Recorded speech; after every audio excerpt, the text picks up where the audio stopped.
I've made some crazy progress in this survival world that I started 1 year ago.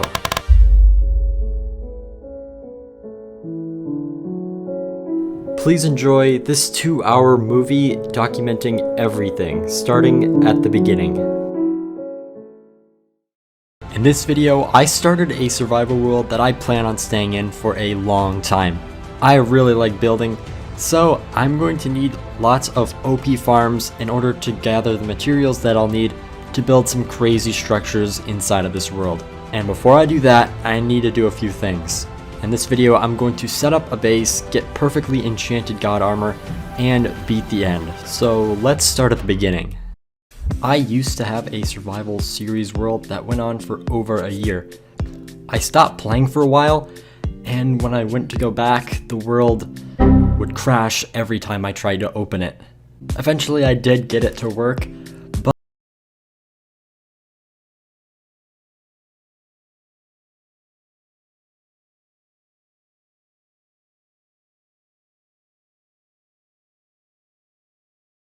I started off, as always, on the ever so ominous create new world screen. I know that over the years this has gotten a bit more confusing, but I knew exactly what I was looking for. I typed in the seed of FoundInMN just for fun, and I actually got a pretty fitting spawn. I spawned in a snowy biome of some sorts, and it was also snowing outside at the time that I was recording this, so I guess it kind of fits. And not even 1 minute in, I learned something I didn't know before, and that is that polar bears can attack you without you even attacking them first. You know, I keep forgetting that these things are actually in the game. Kind of useless, but, you know, kind of cool, I guess. Whoa, I did not know they did damage. Okay. I didn't know they could do damage like that. Then I did the basic boring stuff that you already know. Crafting some tools, upgrading those tools, and so on. And then I headed off to try to search for a village, which is where I was going to start up my base of operations. Unfortunately for me, there weren't any villages nearby, so I had to travel quite a long distance. Eventually, I got to a point where I could ignore my hunger no more. So, for the first time ever, I think, I had to kill rabbits for food. As accommodation for their sacrifice for my survival, I promise here on day 1 that I will create a great rabbit monument sometime later in the series. As I continued my search for a village, I came across a randomly generated igloo. I thought I remembered there being a basement in these things, so I dug and I dug, but I didn't find anything. Maybe they only spawn in igloos sometimes. So back to the trek I went, and alright, all good to go. After about 7 minutes of walking, I finally spotted a villager out in the distance. Oh! There's one. Oh wait, I hate that stuff. At least you can break it. But, oh, actually, yeah, that's, I thought it was a villager. The gold kind of looks like a face, I guess. I don't know. Ugh. I checked the chest, and there wasn't much value inside. After that, I had a little encounter with powdered snow. It's a bit embarrassing. And thanks to the igloo that I found earlier, I was able to sleep through the first night. And listen, I do not want to be running around with all these mobs with no gear, no food, and no weapons. After sleeping, I finally got to a new biome. I was tired of the snow. So I killed some animals, got some food, cooked that, and I finally got rid of my hunger for now. I searched far and wide, toppled mountains,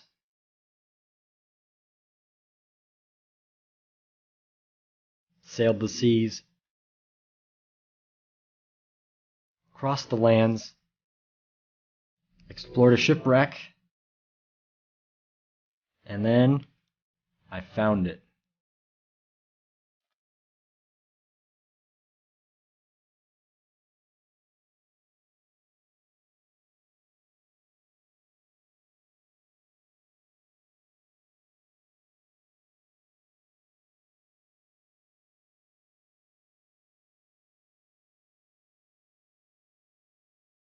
Eventually, I finally found a village, and the surrounding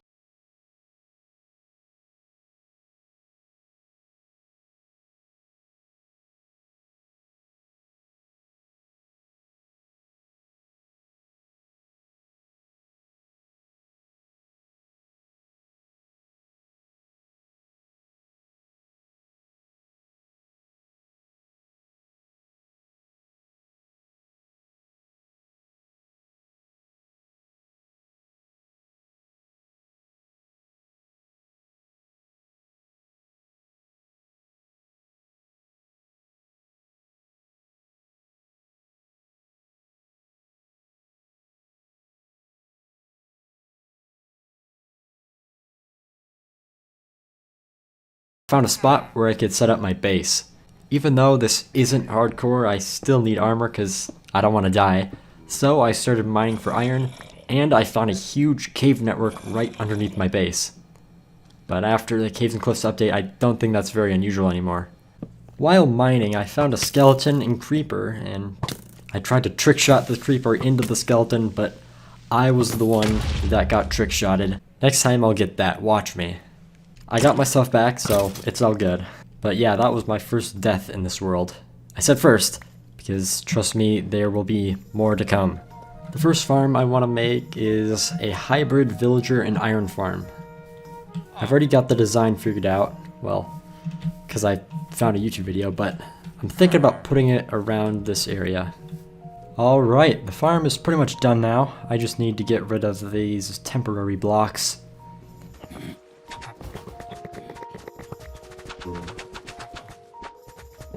And that should do it. It should now be producing villagers and iron automatically. This is a farm designed by Impulse on YouTube. Overall, it wasn't very hard to put together, but getting the villagers in place was a little tricky, as always. The first one was actually very easy. As I was trying to lure a villager over to get into the cart that I had already placed before, when I came back I realized that there had already been a villager that just walked right in on his own. The other three weren't as easy, but I eventually did get all 4 villagers into their respective places on the farm, where they will probably remain until the end of time. When I was done getting the villagers and the zombie in place, I realized that the village had gotten real empty. I only took 4, and I know that there were more villagers than that before, so I followed the sound of villagers and I found a big pit where they were all stuck. I filled the hole and I let them out, which proved to be unnecessary because these villagers got pretty irritating. They would sleep on my bed, fall into my cow pen, and they would all die out eventually. Looks like the iron portion of the farm is already working. And the villager part is too. Nice. For my next project, I want to set up a villager trading hall to get perfectly enchanted armor and tools. Before I get onto that, I need to do some other necessary tasks.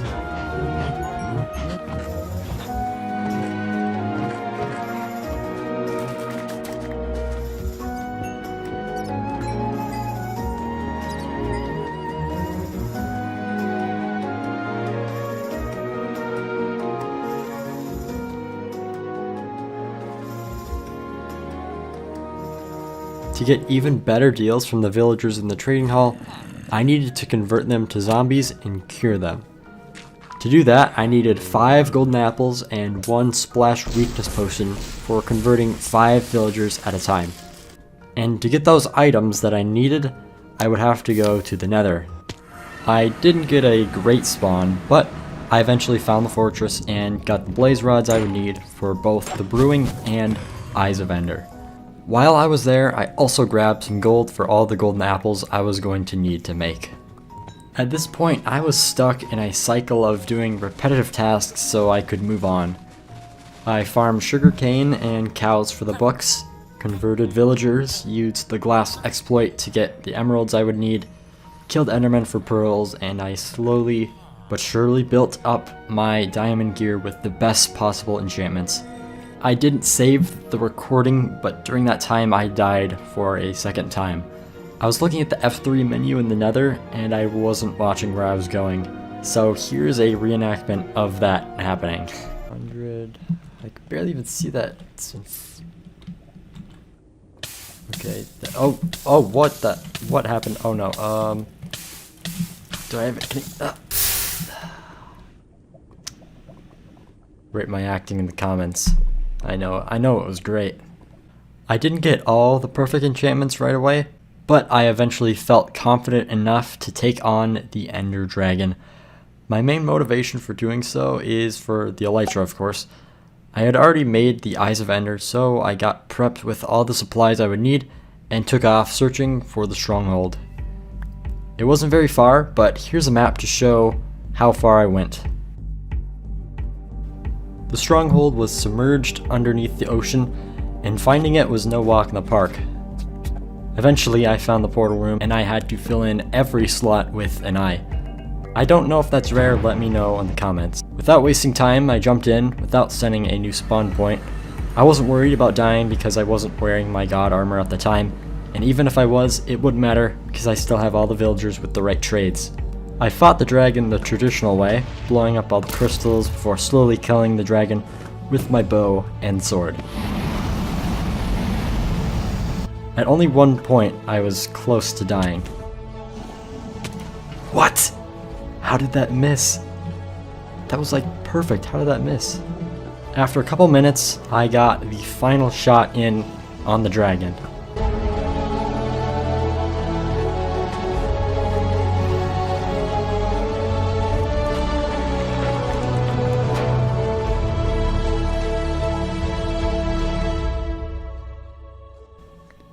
I wasn't ready to head back home yet, because I wanted to grab an Elytra and some Shulker shells first.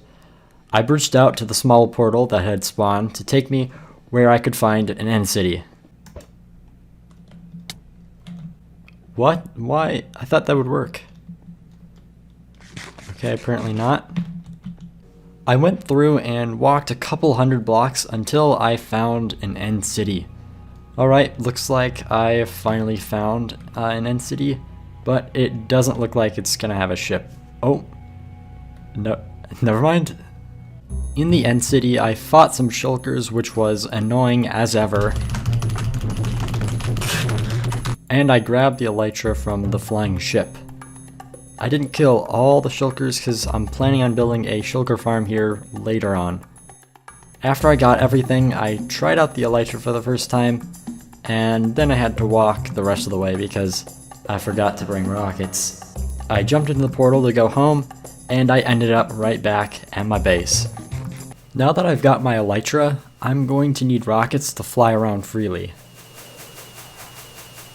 To make rockets, I need paper and gunpowder. I planted a whole field of sugarcane back when I was trading with the villagers, so I'm not worried about getting paper for now.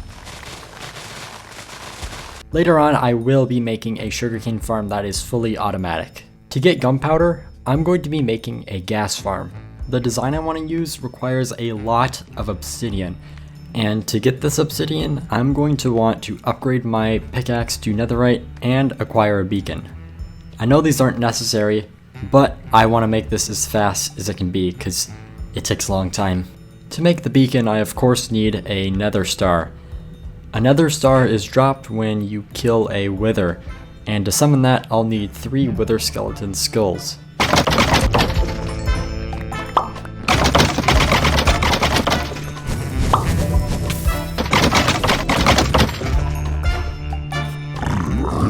What the? Now that I've got all the skulls, let's go kill this thing. Since I also need netherite to upgrade my tools, I thought I'd kill 2 birds with 1 stone and fight the wither here at the bottom of the nether. The wither tends to blow up stuff a lot, so hopefully it'll reveal some while I'm fighting it. This seems like a good spot. Alright, make sure I got my shield. Alright, this isn't working as I had planned. It's just kinda chilling. Even when I tried clearing a path for it to come through, it didn't really work. So I killed it, and I looked around and it turns out nothing was revealed. I guess this is why it's not a popular thing that's done all the time. I guess I'll go look for netherite with TNT, but I need to get some gunpowder before I do that.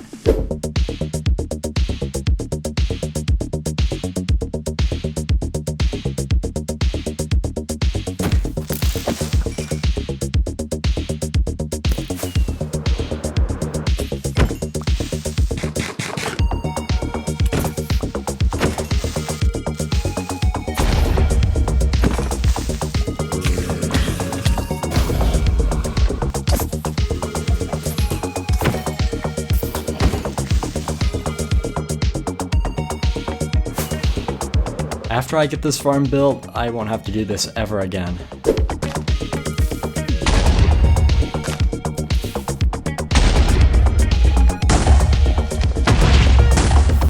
Alright, looks like that worked. I just finished smelting all the ancient debris, and if I put 4 scraps and 4 gold, boom, netherite ingot. And if I take it over here, and then now we got netherite pickaxe. I'm also going to make a beacon with the nether star that I had gotten earlier. This iron farm has been producing the entire time, so I've got plenty of iron for the rest of the beacon.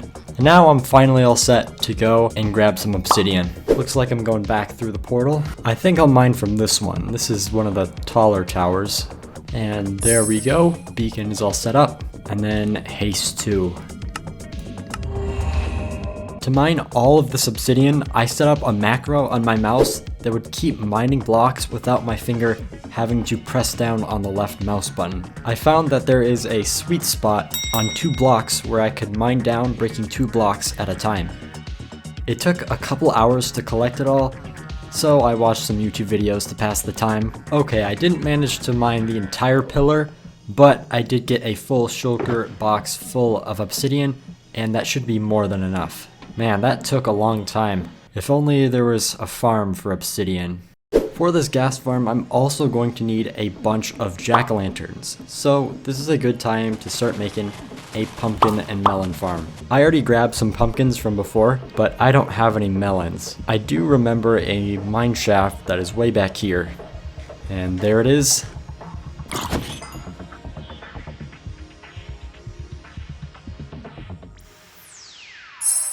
Melon seeds secured. Now let's make this thing. Hold on, this cave is really cool. Let me know in the comments if you have any ideas for what I could do in here. I've got all the materials that I'll need right here. It's really simple, really cheap, so let's get this done. Okay, it's done now. Like I said, it's pretty simple, so it was really easy to make. And this is a design that I got from a YouTuber named Miniature, which is inspired by the classic Ilmango design. If you want to watch the tutorial video for yourself, the links to all of the tutorials that I use in this video will be down in the description. Before I finally start this farm, there's one more thing that I need to do. I'm going to be building this farm on the nether roof, and I'm going to need to do a few specific steps to get there. First, I have to go to the nether normally, and I come out at my usual spot. Next, I kill this thing because it's being annoying. Next, I dig up as far as I can. Now that I'm up here, I'm looking for a block that is on the Y level 127. Alright, this one should work. And now if I go up here, place some ladders, and then if I aim an ender pearl right at the corner of these blocks, it works just like that. And now I'm up here. I made a portal on the nether roof, and I connected that to one that I made in the overworld. Okay, and now it's done. Unfortunately, I didn't have the replay mod at this point, so I didn't get much footage of me building it, but I did have a little bit of trouble connecting up the portals because this is a portal-based farm. This is a pretty simple farm to understand. The gas spawn on the platforms here. They get teleported via the portals, and they suffocate and drop their loot. I stood on the AFK platform for about 10 to 15 minutes. I can't remember exactly how long, and I got a decent amount of gunpowder from that. It's nothing crazy, but I think this farm is good enough for now. Now, I've got easy access to gunpowder to make my rockets, and gas tiers for whatever those are used for. As you can tell from the chest textures, it's Christmas, at least for me, probably not for you. So I thought I would do something special, a little bit different from what I've been doing. You know, I've been making these ugly farms, and I thought I'd make something nice for once. I want to build a giant Christmas tree here in the middle of the village. So I'm going to start by making the trunk. I want to use spruce leaves, so I'll have to start farming those. And I'll add some detail with spruce, fences, fence gates, stairs, stuff like that. Let me fly back to get a good look, and yeah, that does not fit. Funny enough, dark oak planks actually go better with spruce wood than spruce planks do. So I'm gonna go fly over here because I saw a forest from earlier where I can mine down a whole bunch of trees.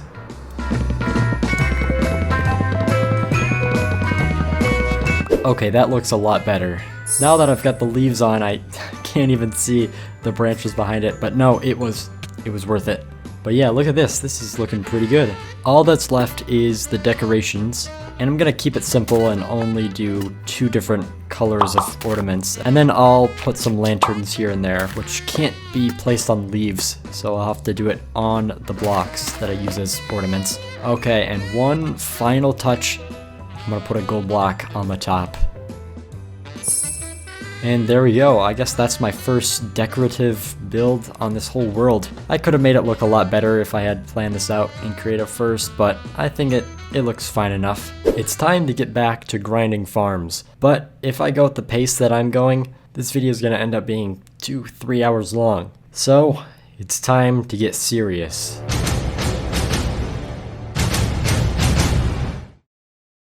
That seemed cooler in my head.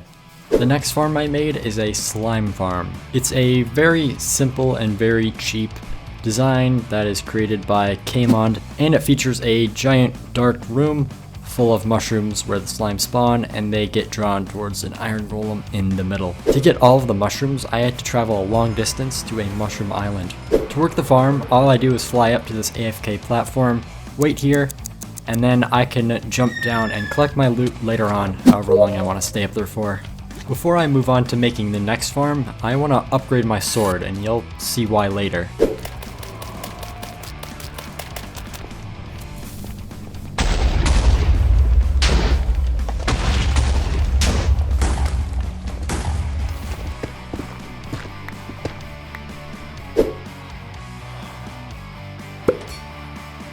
I need to mine a bunch of stone for my next project, but I left my beacon back in the end, and I'm too lazy to go and get it, so I made a wither skull farm. This is an insane design by IanXO4, which has crazy rates, has no need for clearing out a huge area, and is very, very cheap. Farms like this are just what I'm looking for at this point in the game. Now I've got easy access whenever I need a new beacon for something. Next, I made the Shulker farm in the end. This is more of a temporary farm where I can get a whole bunch of Shulker shells without having to go out and kill them myself. Eventually I'll make one in the overworld, but I think this will do for now. Unfortunately, I didn't record much of this, so this 40-second clip is the only footage I have of making this thing. The next farm I want to make is a honey farm, but I haven't done anything with bees yet, so I need to go and gather some of those. I think I'll need a campfire. If I put that there and then break it. Perfect. And another one. If I keep breeding them in this greenhouse-like structure, I should get enough in each of the hives that I can move over to the farm. Managing all these bees is really difficult, so I downloaded a mod that will tell me exactly how many are in each hive. I think it's really dumb that in vanilla you can't see how many bees are in a certain hive. So I don't think that this mod is cheating. I've got all the hives filled up, and now it's time to put them in the right spot. I've got to do this as fast as I can, and I know that a bunch of them are going to get out, but I can just breed them later after, and that should be fine. Yeah, it looks like a few got out, but that's fine. Alright, I got the farm finished. It's all full of bees, and it's already producing. I've been using cobblestone for all these farms, and it is satisfying to mine, but I'm getting a little tired of it. I just wish that I had like a cobblestone generator that I could generate it automatically without me having to do any... What the... Oh, hey. Huh, that's convenient. Before I move on, I want to upgrade the rest of my gear. Ah, much better. Earlier in the video I said that I was going to make a automatic sugarcane farm and replace the one that I already have, so I did that in about 10 minutes. Then I did the same thing for my bamboo farm. Looks like they're both working, and I can easily expand these if I want better rates. So I don't really care that it's not giving me much right now. The last small scale farm that I want to make is a rail duper.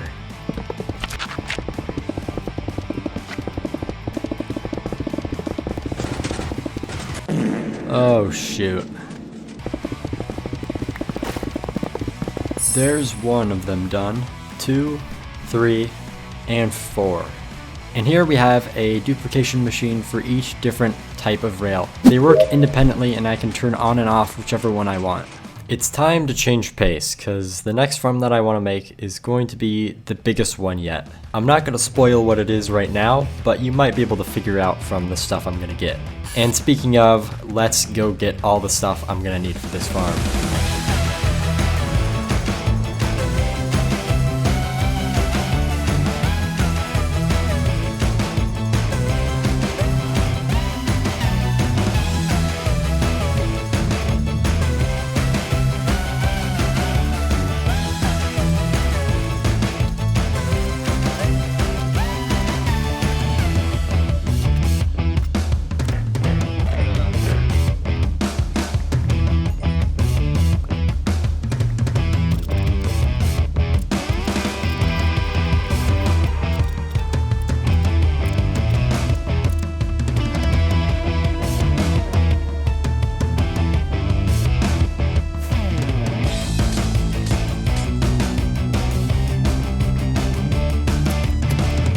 I'm here in the end, and I have to clear out this huge chunk of endstone.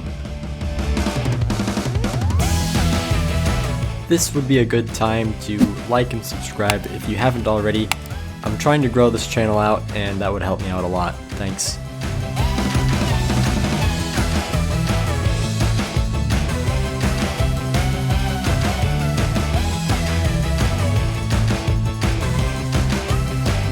Look at all the endstone that I got from that.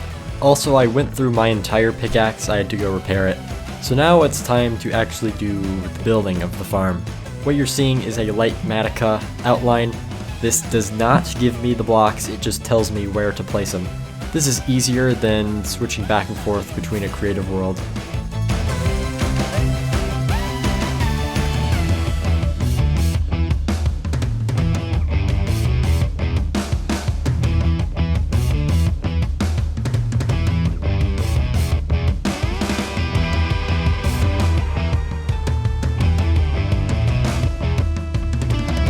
Now I need to trap the wither in this farm.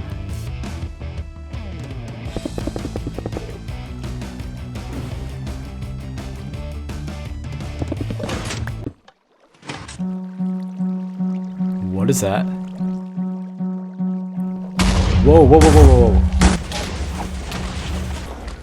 It looks like an Enderman was setting off the farm.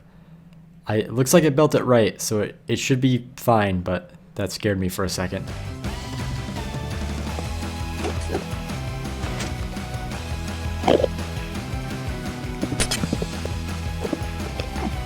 Ooh, that wasn't supposed to happen. There, that should be fine. Before I spawn it for real, I want to test this out in a copy of the world.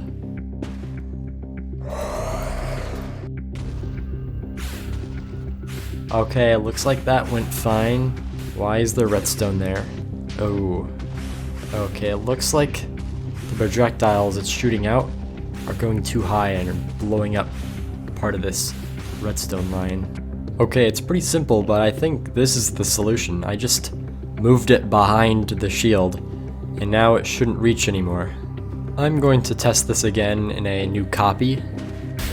And it looks like everything's working well. Before I spawn the wither in my actual world, I want to finish the overworld side of this farm. Yeah, that's right, it's not done. I'm here at the end portal and I have to clear out a huge area around it, so let's get going with that.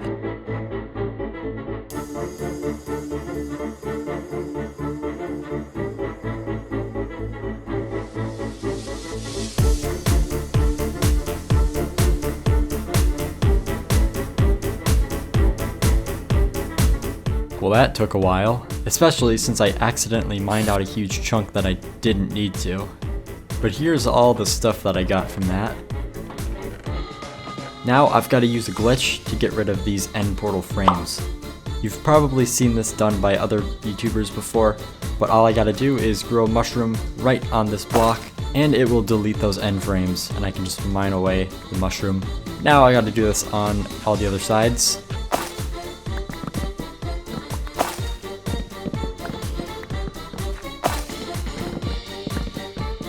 And there we go. Now we got an end portal with nothing around it.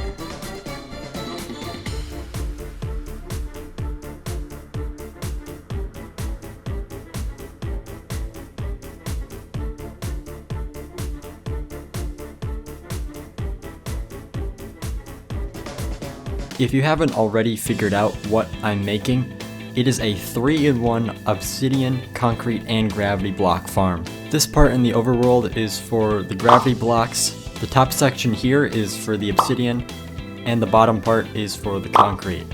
I've been doing some testing in a copy world, and I've come across a few problems and some solutions. As you can see, I added a huge wall of water to protect the farm from endermen. And I added some light sources to stop them from spawning on the farm. Another fix that I'm going to have to make is reversing the fix that I made right here. I completely forgot that this gate right here needs to be powered by the redstone torch that's over there. So I'm going to have to move it back to the original spot that it was in and somehow fix the projectiles. I did some fixes off camera because that's boring. And now I'm finally ready to get this farm started for real. 3, 2, 1. Gotta remember to place water. If I go over here, this redstone is probably going to explode. Okay, that's fine. I expected that to happen, and I've got a fix for that. I'm gonna turn this on, and then I'm going to head back to the overworld, and then head straight for the end portal. First, I turn on this chunk loader, then I gotta craft a minecart, put it right there, and now items should be refreshing the spawn platform, and if I hop through, okay, looks good, minecarts are still there, and this lever should turn the farm on. Okay, it ran once and it stopped working. I think I have a fix for that.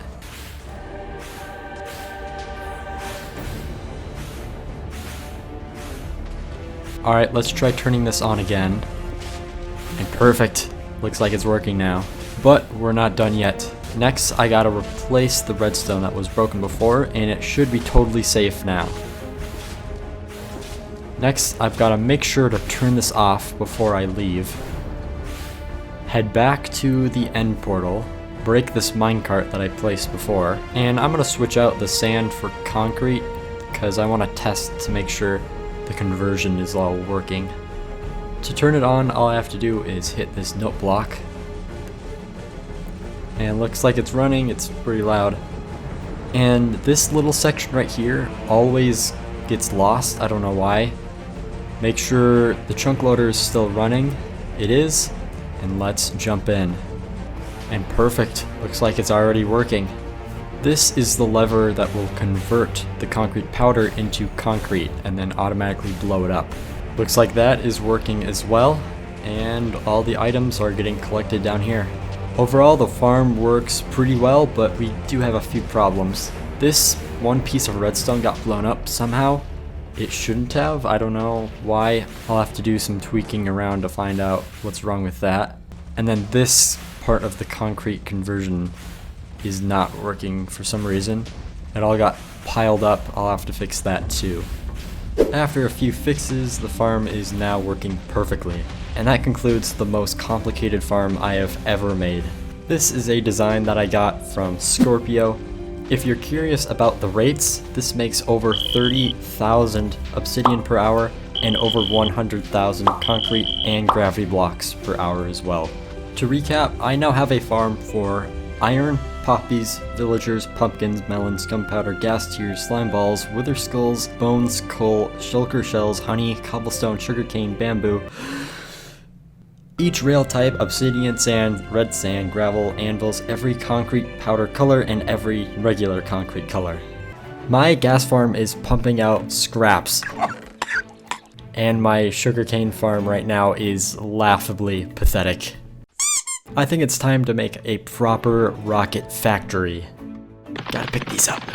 I want to combine a creeper farm with a sugarcane farm, and then I want to build a huge structure around it that is fully decorated. Before we get to building this thing, I am going to need to collect a lot of materials. I've already planned out everything that I want to do, and I have this huge list of items that I need to collect.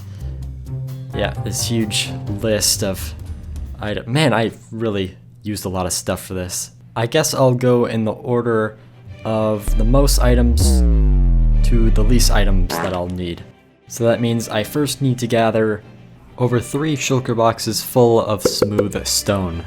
And to do that, I think I'm gonna need a super smelter, which I haven't made yet. So let's do that.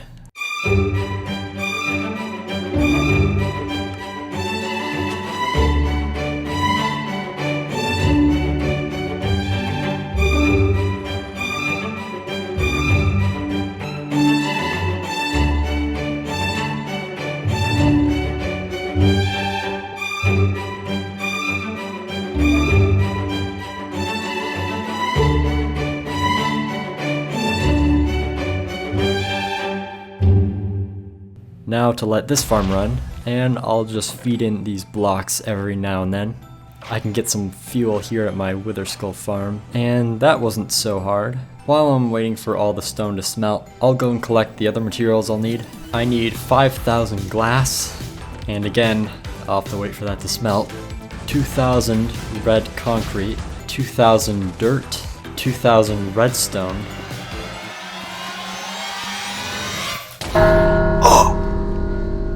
Oh no. And I'm all the way back here. I gotta go. Unfortunately, I was too late, and all of my stuff. Nah, I'm just kidding. I got it all back. Well, actually, for real, I did lose my Silk Touch pickaxe and my shovel. Both were netherite. Well, now I have a good reason to make a killing machine for these guys. I think I'll stick to villager trading for this one. I was running out of coal, so I made a carpet duper to act as the new fuel source. It'll be loud, and it might break once in a while, but at least it is infinite. Other materials I need include sugarcane, mud, mangrove wood. Check out this terrain generation, by the way.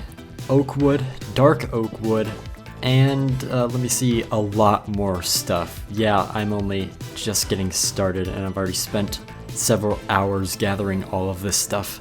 I'm still waiting for the stone to finish smelting, and I've had all kinds of problems with this super smelter. One of these days I will make a proper super smelter, but I guess this is what happens when I don't follow a tutorial. Next, I'm going to make a guardian farm. I need that for all of the prismarine items that I'm gonna need for this build, and I guess it'll be a nice source of XP, not that I really need that.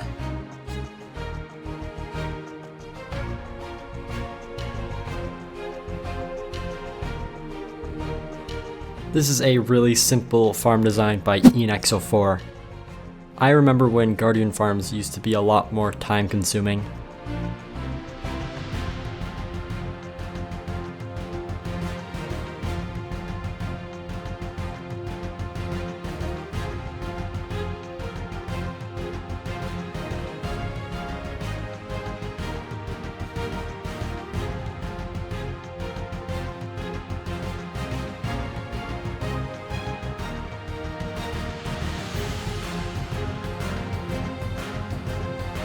All I have to do is stand here and swing at the guardians until I get enough stuff. I want to get everything in that I need right now because this is really far away from my main base and I don't want to have to come all the way back here often.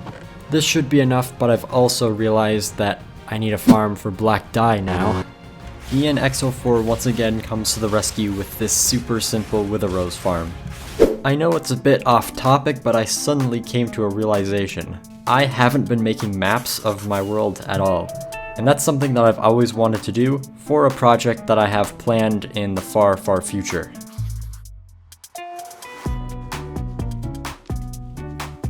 Here's the default map size, expanded once, and expanded 2 times. Honestly, it's not very impressive, but I still want to keep track of what my base looks like. I'll put away the maps in here and I'll label it with the date. Before I go back to material collecting, I want to finish making all the farms that I'll need to make for this project just so I can get that out of the way. First, I made a string farm, then a wool farm, and then the replay mod that I used to record footage got all bugged out and it recorded the inverse of what I was supposed to be recording. So I do have footage of me just dilly-dallying around waiting for iron to spawn, trading with villagers, mining trees, stuff like that. But I don't actually have the footage of me making the farm, which sucks, but I'll do a quick rundown of everything that I made.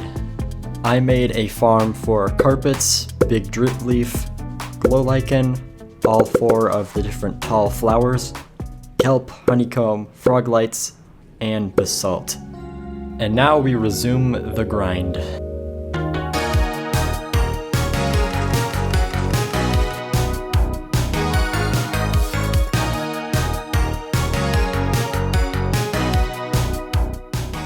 Looks like I'm gathering quite a lot of blocks there. I think now would be a good time to like and subscribe if you haven't already. It would help me out a ton, and you can always undo it later. Now I'm just gonna back out here.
Okay, I finally got all the materials together and I'm ready to start building. I've got all of the materials that I need in these 2 double chests right here, and I could actually go ahead and put the rest in a shulker box. And now the entire build is in this 1 chest. That actually took me a lot longer than I thought it was going to. A big chunk of that time was waiting around for the iron to spawn and also trading with villagers. Actually, let me check. Yeah, that's how many times I traded with villagers, but I don't know, is that a lot? It probably is because it felt like a lot. Now I need to move all this stuff to where I'm going to build. There's so many items that I have to use an ender chest if I want to make this all in one trip.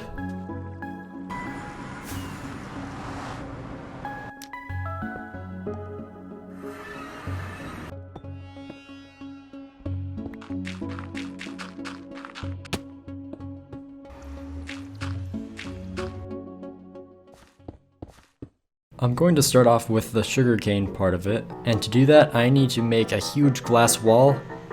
First I gotta find the glass though.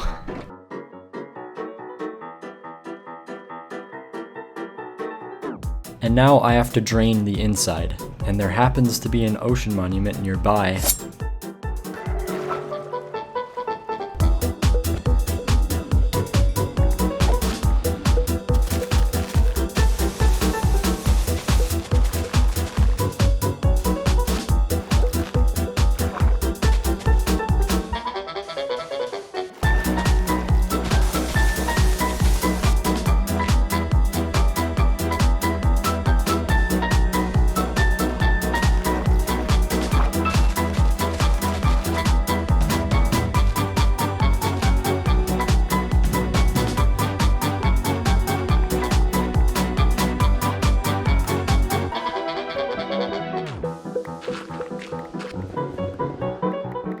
And in this hole we build the sugarcane farm. I'm using a design by Tango Tech which is less prone to breaking than a flying machine would be.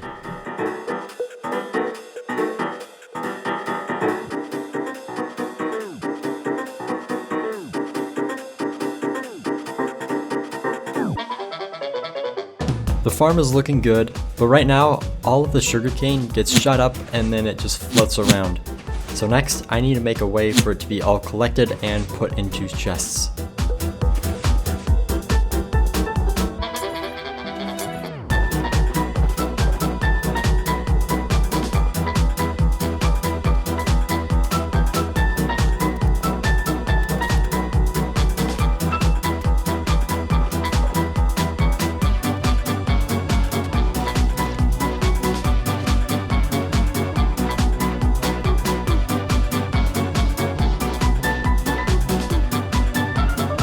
Now that that's all done, the next thing I want to do is start building the platform that the whole build is going to be sitting on.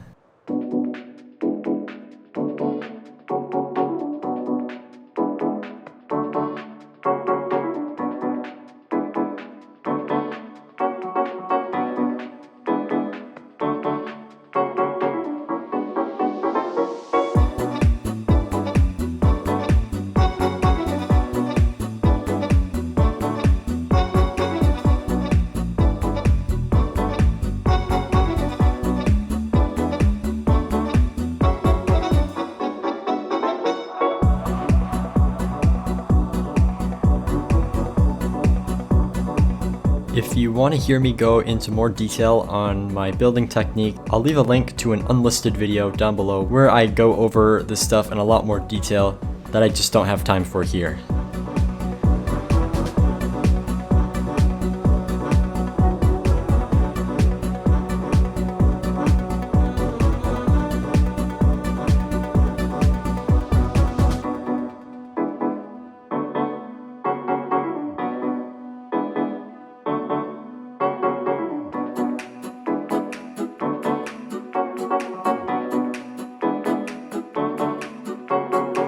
Next, I think it would be best if I made the creeper farm now.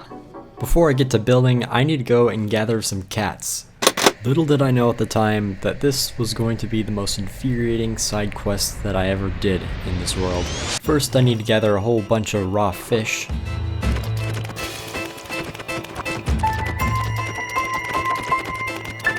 I think I remember there being a cat somewhere around here, but I can't seem to find it. I do know that there's a village nearby in this direction. I've looked over this village like I'm Batman and I still haven't found any cats.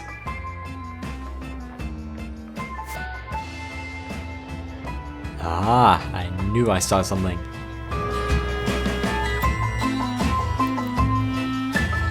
And here's another one.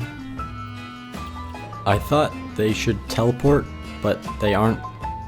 Still not teleporting to me. Okay, I have an idea. Cats don't take fall damage, so there shouldn't be any problem with me doing this. Oh, they fell off. Take two. Hey, look at that, it's working. Look at that. Oh, and it didn't work again. I guess I can't accelerate too fast, otherwise they fall off. Okay, I got them over here. That's one cat through the portal, and the other one's missing. I think it went through this portal. And, oh, they're both here. Okay, now I gotta get these back through. Oh! Oh! Guess I need another cat. This one's still not going through. Oh, no, no, no!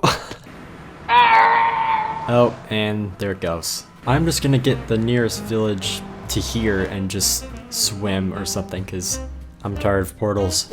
I found another village and you don't want to know how far away it is. On my way back now.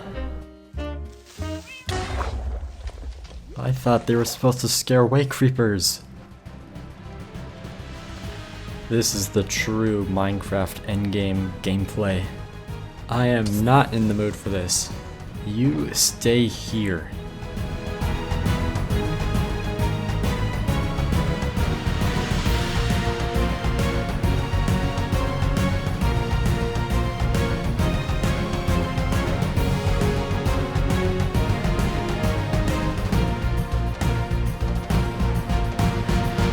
And now that both farms are fully functioning, I am completely done. Ah, who am I kidding? You all saw the intro in the thumbnail. Let's start with putting up lampposts so I don't have to see these ugly torches all the time.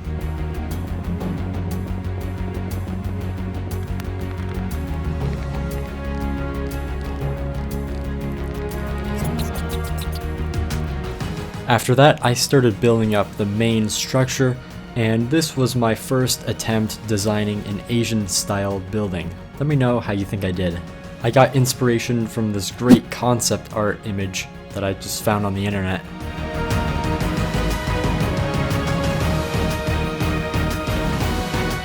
The last step is to put 11 of any items in these hoppers, and now the color will occasionally change.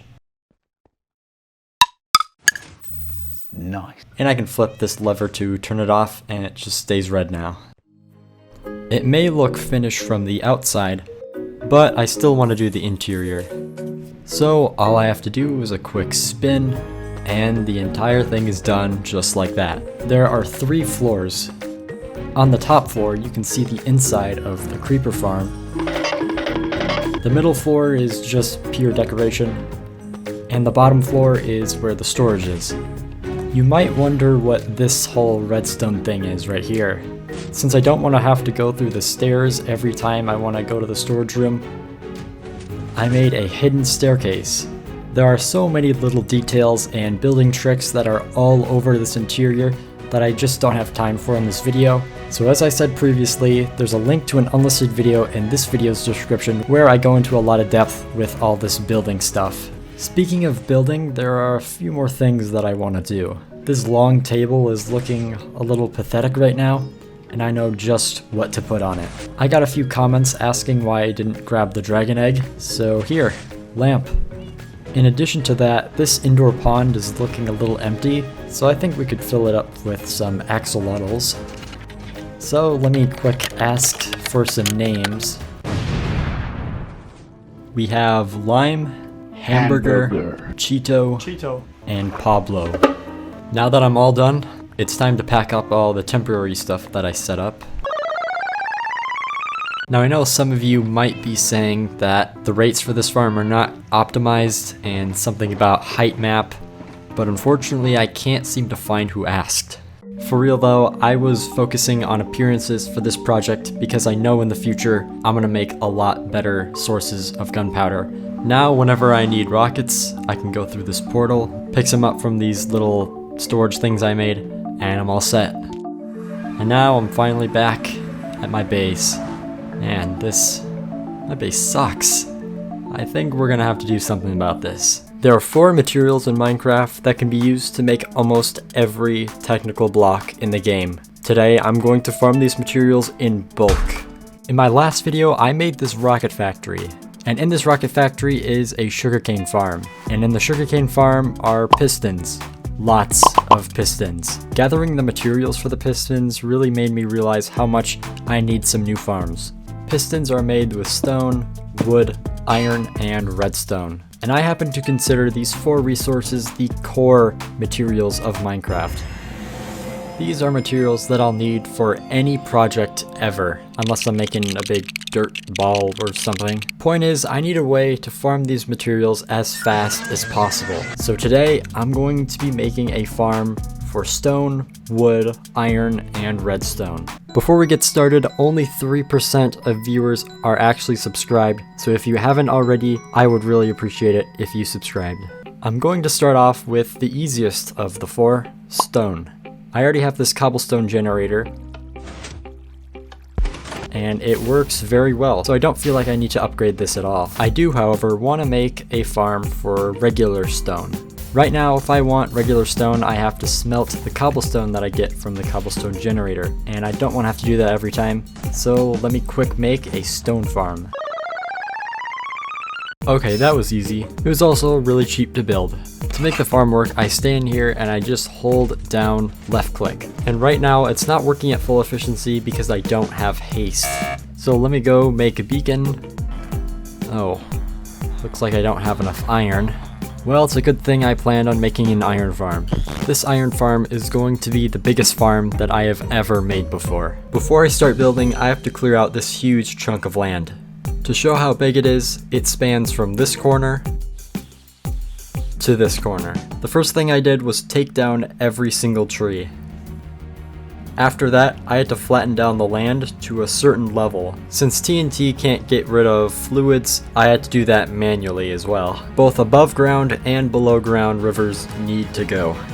And now I'm ready to start the TNT bombing. By the way, that all took 4 days. I made the TNT bombing machines and I'm finally ready to start blowing things up.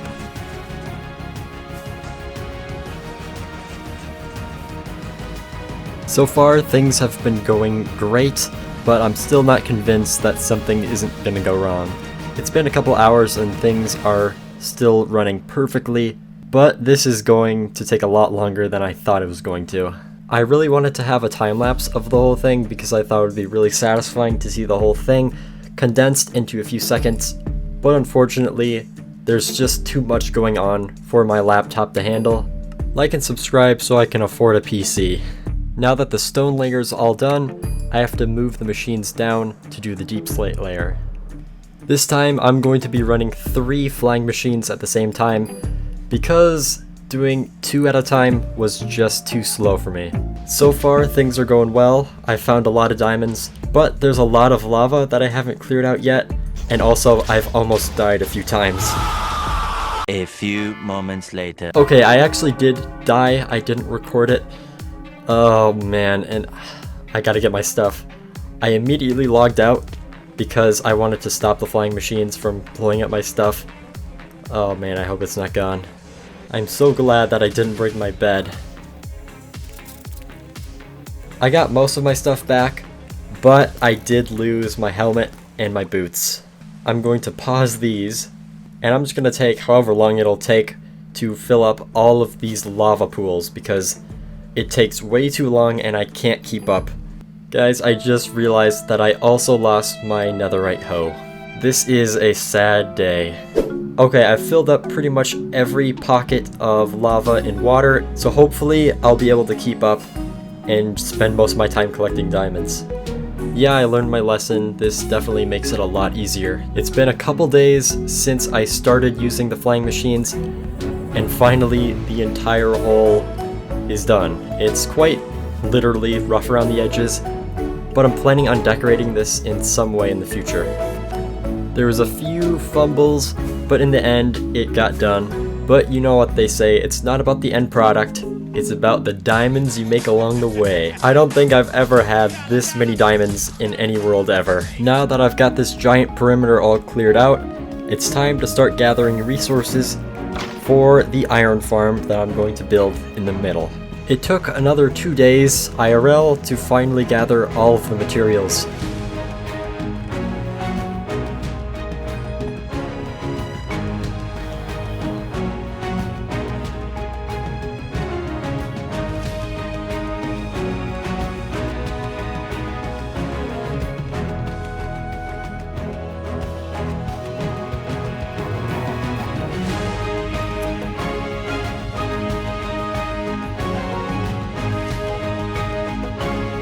Before I get started, I actually need to build a temporary villager breeder.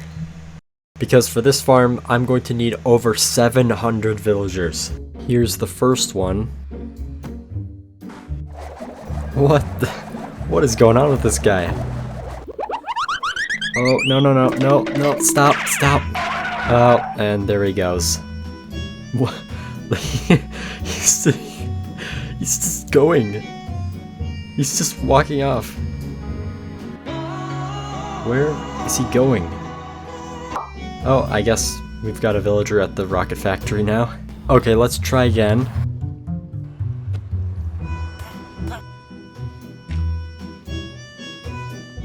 And perfect.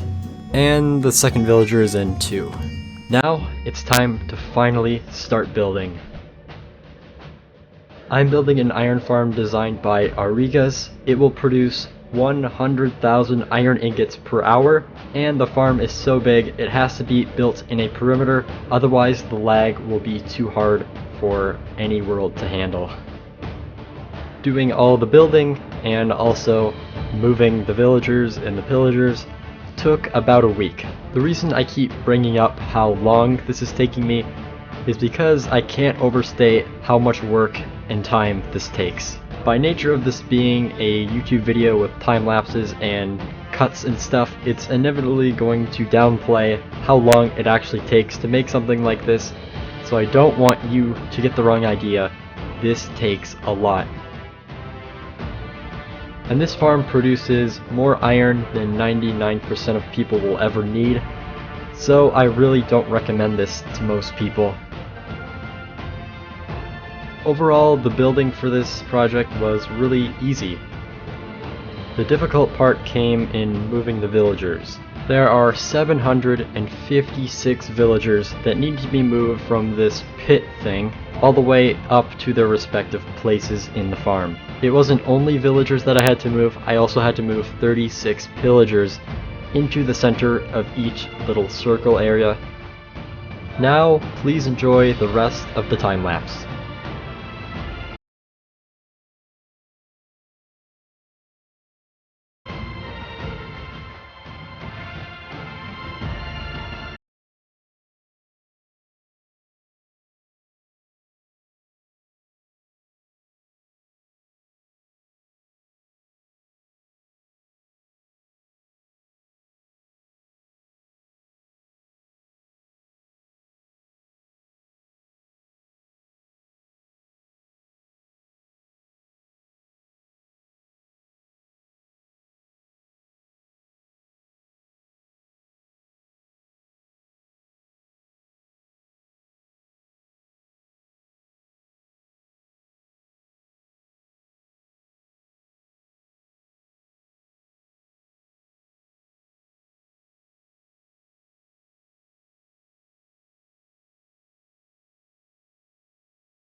It's finally done, and I know what you're thinking.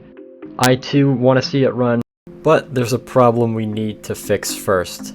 Right now, I don't have enough shulker boxes to store all of the iron that I would get by running the farm. As far as different problems go, I think this is a pretty nice problem to have. This is my shulker farm, and I think it's broken. This armor stand is not supposed to be here, I don't think. Let me fix this real quick.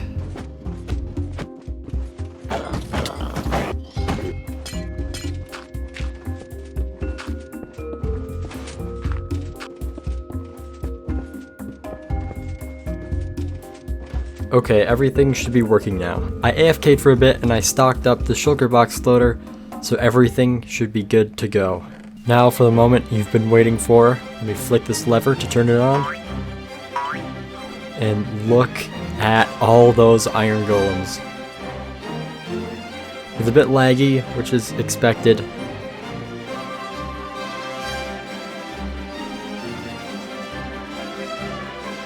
The last of the iron golems are getting killed right now, so it should repeat at any second now.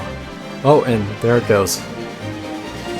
Well, I guess that's my biggest farm ever now done. It obviously looks pretty ugly, so if you have any ideas of how I could decorate this place, let me know in the comments what you think I could do. Okay, now it's time to make a farm that looks like this. I already did a material collection montage, so I figured I'd just get the items in advance. Also, I passed 1,000 days played in this world. So anyways, I started working on the next farm, and it is called the Kronos V3 Raid Farm. As the name suggests, it is a raid farm, which produces mainly emeralds, but what I'm looking for is the redstone. Before I start using this farm, I actually need to make a brand new sword, because the sword I have right now has fire aspect, which won't work with this farm. To start the farm, I need the bad omen effect. It's a good thing I chose to build the farm next to a pillager outpost. Now I turn off the safety, hit this armor stand, turn safety back on, stand in here and type out this command, which is part of the carpet mod. It's essentially an auto clicker. I can look around with free cam, and now the farm is running. It's very loud and also very laggy too. I temporarily have all of the items going to this spot right here, and that's because I need enough of the items that this farm produces to set up the item sorters. So that's why I can't use the item sorter right now, because that's what I'm trying to set up. To stop it, I just type in this command, and I can walk out. I just have to stand in this pile of items and throw out all the unstackable items that I'm not going to use for anything.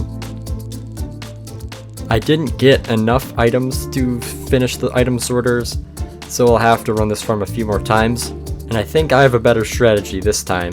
Okay, I ran the farm a bit longer this time, and I literally have like 1 FPS. It's like I'm playing a PowerPoint presentation. Whoa, that's a lot of stuff. Okay, new strategy this time. I feel like there's a really obvious method that I'm just not picking up on right now, but that doesn't really matter anymore because I've got all of the item sorters fully set up. And I also fully stocked it with shulker boxes. Something neat about this farm is that you can use these levers to turn off certain items that you don't want to collect. So I'm going to turn off every single lever for emeralds, spider eyes, and sugar because I don't need those items for anything right now. And it's finally time to run this farm for real. Looks like the item sorter is working. All the stuff I don't want is getting burned here on the end. And that is now 3 out of 4 materials done. The last material I want to gather in bulk is arguably the most important. It's wood. I'm going to be building a wood farm designed by Activation. It's pretty complicated to make, but it gives over 150,000 logs per hour. Before I started making this video, I would have thought that this takes a lot of materials, but compared to the previous 2 farms that I made, this is actually not that bad. To save you some time, here's a material collection montage in 1 second. Did you catch all that? I've got everything that I need. Now let's go look for a place to build. This looks like a good spot, but I'll have to get rid of this dirt thing that I made earlier. Yeah, I think this is a good spot. This is why I don't usually record in first person when I'm building. It looks really complicated with all of the blueprint stuff, and before you ask, the mod is called Lightmatica, and you can download it in the description.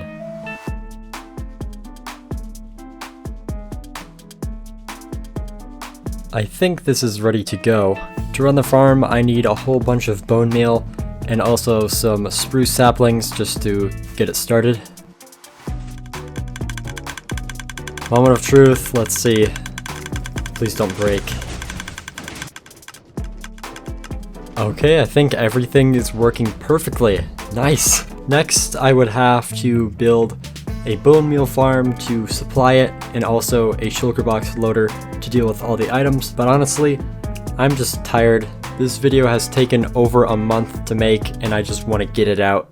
So I'll tell you what, I'm going to build the bone meal farm and the shulker box loader after this video goes live, and I'll post updates in my Discord server. Before you go, there's actually one final thing that I want to do, and that is an updated map of my base. Minecraft world generation is cool and all, but nothing can beat the real thing. Today I'm building the world, a giant 2-layer pixel art of the world map. I'm also going to be making one banner for every single country in the world and placing that on the pixel art. Before we get to that, there are a few things that I need to do first. In my last video, I said I was going to connect a bone meal farm to this tree farm that I made. And as you can see, I started it, but I ran out of wheat to make all of the target blocks. So I got the materials real quick, and I got started on building this wheat farm. It's designed by Potato Noir and makes use of allays, which fly around and collect the wheat when these farmer villagers try to harvest it.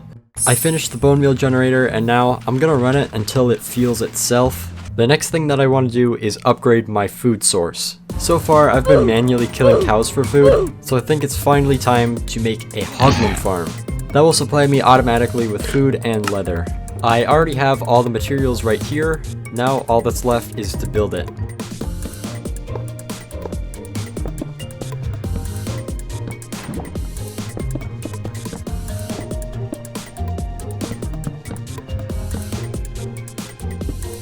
Now that I have this, I guess I don't need these many cows anymore. So...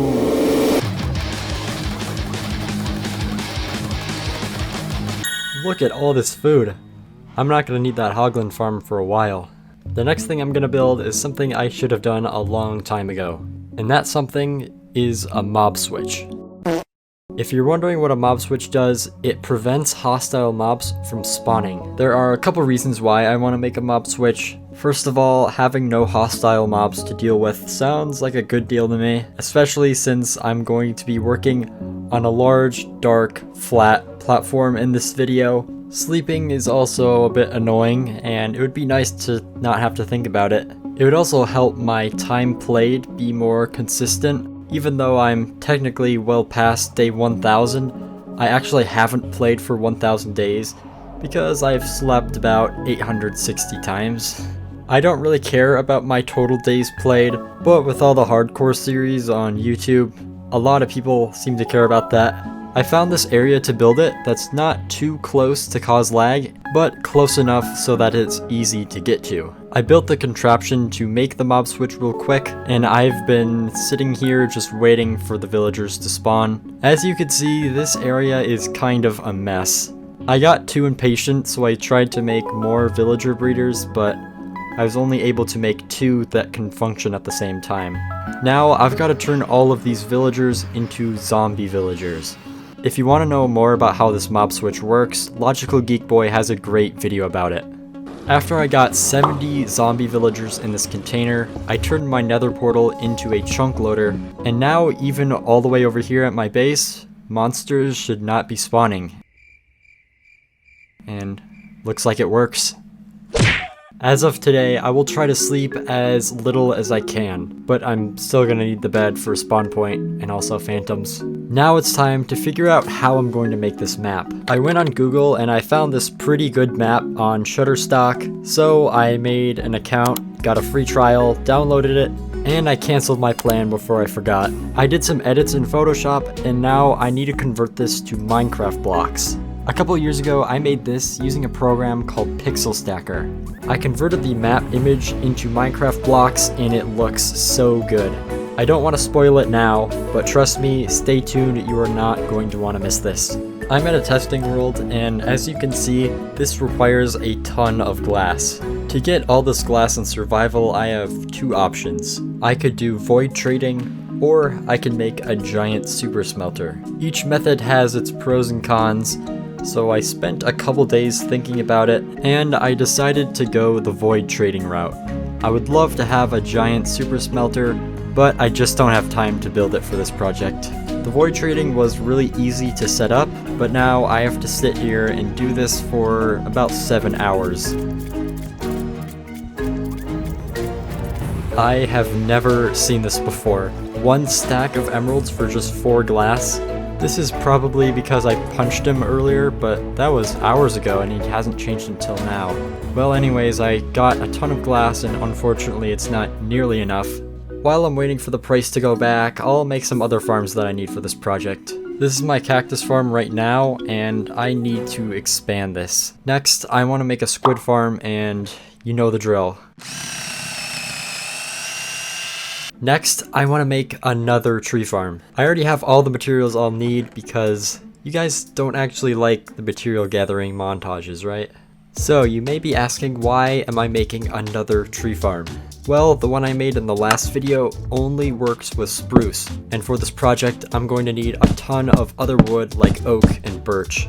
This farm turned out to be one of the most difficult to put together. Even with light matica, it was super hard to get everything working. If anyone knows of any mods to disable observers, let me know. This universal tree farm is designed by Scorpio. Now it's time to test, make sure it's working alright. I can select whatever wood type mode that I want right here. I'm gonna pick oak. Now turn it on. And now if I go in here and hold down right click. Okay, good, it's working. These are the output chests, as you can see. I also get cobblestone as just kind of a bonus. It's just how the TNT dupers work. I've also been clearing a ton of this river, all to increase the rates of my squid farm. And I also expanded the cactus farm again. And for the final farm that I have to build in this video, you're not gonna believe me, it's another tree farm. Now, hear me out. The first tree farm I made is for getting a ton of wood really fast, but that's only spruce. The second one that I made is for birch, oak, jungle, acacia, and spruce again. And the tree farm I'm making now is for dark oak. It's a design by Shady J, and just like every other farm in this video, you can find the link in the description. The final thing that I built was an automatic wood stripping machine. With that done, I spent the next week collecting all of the materials that I would need to build the map. Before we move on, only 3% of people are actually subscribed, so let's make a deal. At the end of this video, if you were impressed by the final result, consider subscribing. It's free. You know what else is free? Joining my Discord server, where I post regular updates on how the video's coming along. It's been almost a month since I started this project, and I finally have everything I need to start building. Every one of these chests is full of shulker boxes full of items. If you're wondering, it's about 800,000 blocks. Thanks to this website, I found a pretty good spot to build. After setting up all the boxes, I'm kind of wishing I had color-coded these, because this is a lot of stuff. But no, I'm sure I'll be fine. My first step is to place a bunch of dirt to prevent any blocks that would be affected by gravity from plummeting to the bottom of the ocean. Since that's pretty boring, I'm just gonna snap and get it over with. It was pretty boring, I was just going like this the entire time, but it didn't take too long. And now it is time for what you and I have both been waiting for. It's time to start actually building some land. Also, yeah, I reorganized the boxes, I couldn't take it anymore. I started off by building a bunch of islands because they use the same types of blocks. Next, I started working on Alaska. I was planning on doing one section at a time, but I quickly realized that wasn't going to work. I was spending way too much time looking through shulker boxes and getting certain blocks, so I decided to change it up by going one color at a time. By only focusing on the greens, I was able to work way faster. I still had a lot of different types of blocks like green concrete, green terracotta, lime terracotta, green concrete powder, stuff like that, but I also wasn't overwhelmed with different block types, so I was able to build at a pretty fast rate. In only a few days, I was done with the most common color. After that, I moved on to doing white, which was 90% Greenland and 10% everywhere else. This may be a good time to also bring up that I'm not going to be building Antarctica due to how the map is laid out on a rectangle. Antarctica would be stretched out super long. It would show a clear flat line at the bottom, kind of exposing the rectangle shape, and it would also require a ton more materials. So it was more trouble than it was worth, so I decided to leave it out. Sorry to all my Antarctica viewers. Next, I finished up the blue blocks, which usually represent either islands or a transition from the land to the ocean. I tried continuing the color strategy, first brown with Europe and then light brown with Africa, and I was starting to run into the same problems that I was having earlier. A lot of time was spent looking through shulker boxes. I knew I was missing a whole bunch of blocks, and it was sometimes hard to tell if I was getting the right color or not, because there are just so many different types of brown blocks that I'm using. So I have a new strategy. I'm using the Verify Schematic feature in Lightmatica, and I can pick certain blocks that I want to be highlighted. I'll pick a bunch of these brown wood color blocks, like stripped oak, oak planks, stripped birch, stuff like that. And now I can see them highlighted in red. Of course, this isn't all of them. I think it can only show so many highlighted blocks at a time, but I think this is the new way to go. And it certainly was the way to go because I had a lot easier of a time. If you're unaware, Lightmatica is the mod that I'm using to help me build all of this. It's basically a blueprint of where I should place each block, and without it, big projects like this just wouldn't be possible.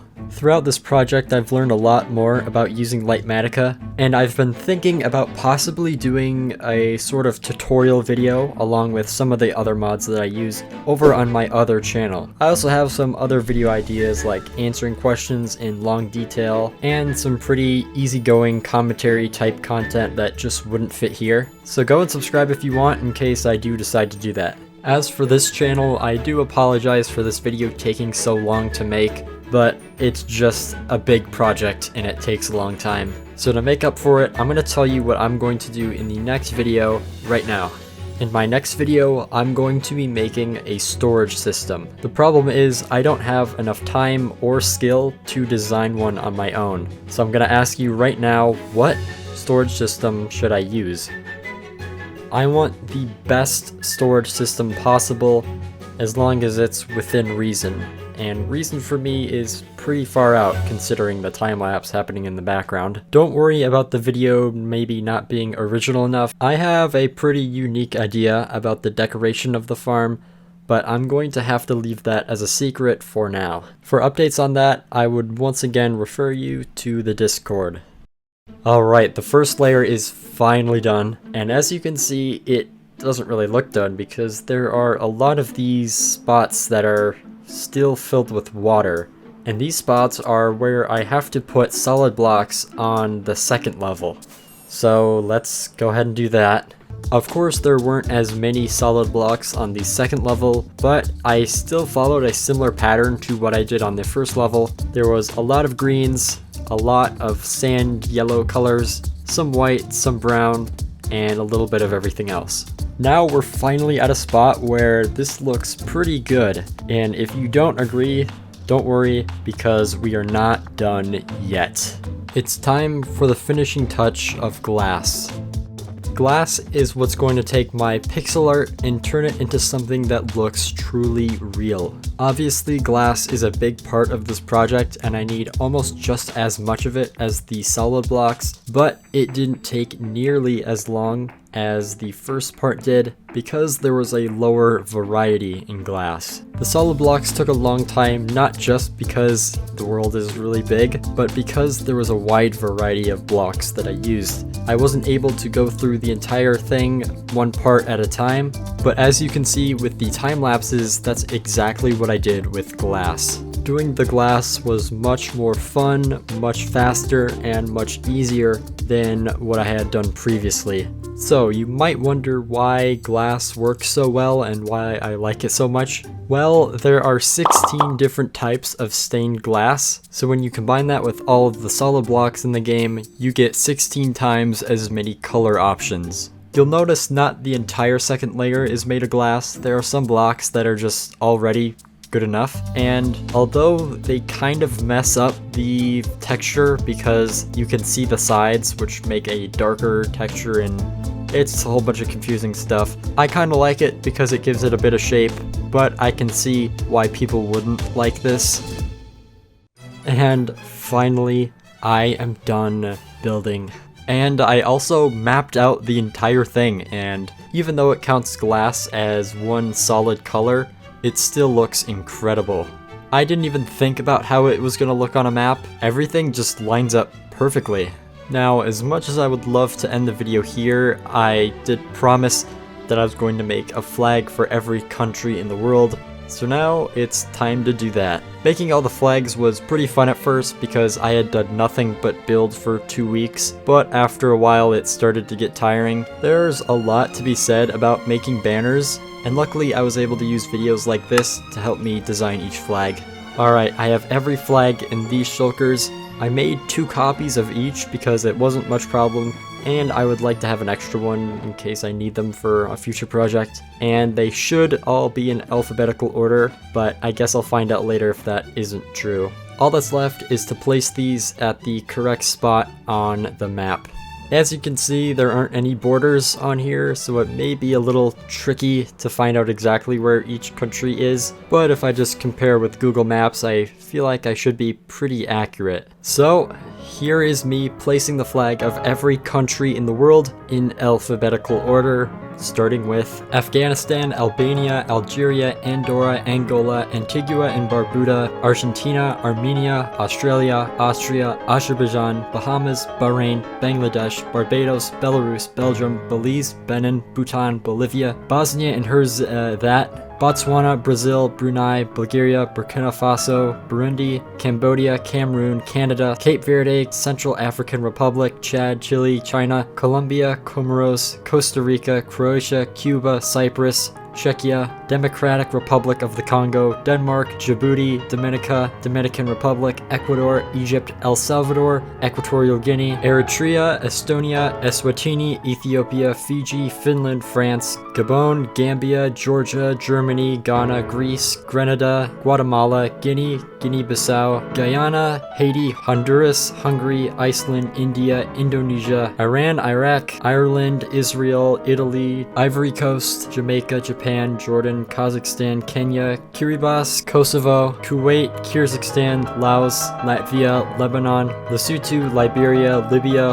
Liechtenstein, Lithuania, Luxembourg, Madagascar, Malawi, Malaysia, Maldives, Mali, Malta, Marshall Islands, Mauritania, Mauritius, Mexico, Micronesia, Moldova, Monaco, Mongolia, Montenegro, Morocco, Mozambique, Myanmar, Namibia, Nauru, Nepal, Netherlands, New Zealand, Nicaragua, Niger, Nigeria, North Korea, North Macedonia, Norway, Oman, Pakistan, Palau, Palestine, Panama, Papua New Guinea, Paraguay, Peru, Philippines, Poland, Portugal, Qatar, Republic of the Congo, Romania, Russia, Rwanda, St. Kitts and Nevis, St. Lucia, St. Vincent and the Grenadines, Samoa, San Marino, Sao Tome and Principe, Saudi Arabia, Senegal, Serbia, Seychelles, Sierra Leone, Singapore, Slovakia, Slovenia, Solomon Islands, Somalia, South Africa, South Korea, South Sudan, Spain, Sri Lanka, Sudan, Suriname, Sweden, Switzerland, Syria, Tajikistan, Tanzania, Thailand, Timor-Leste, Togo, Tonga, Trinidad and Tobago, Tunisia, Turkey, Turkmenistan, Tuvalu, Uganda, Ukraine, United Arab Emirates, United Kingdom, United States, Uruguay,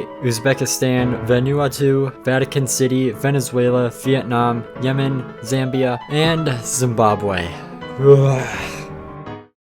That's all for now, but if you want me to map out a few more in the future, like the countries in the UK or Greenland or Taiwan, let me know in the comments. It's nice to be able to see the banners when you're up close somewhere, and for once I'm glad that banners will disappear if you get out of range. Now, before I go, I need to see this in its entirety, because right now my render distance is limiting the view quite a bit.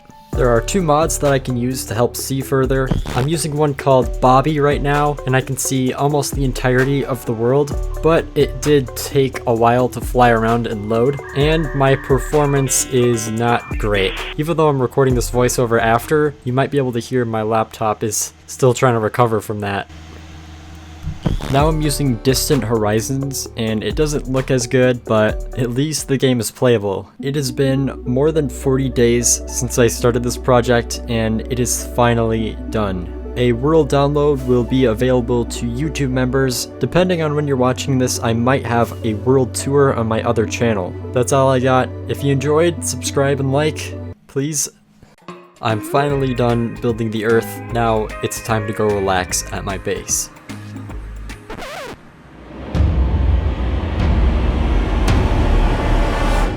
Can't relax when my base looks like this!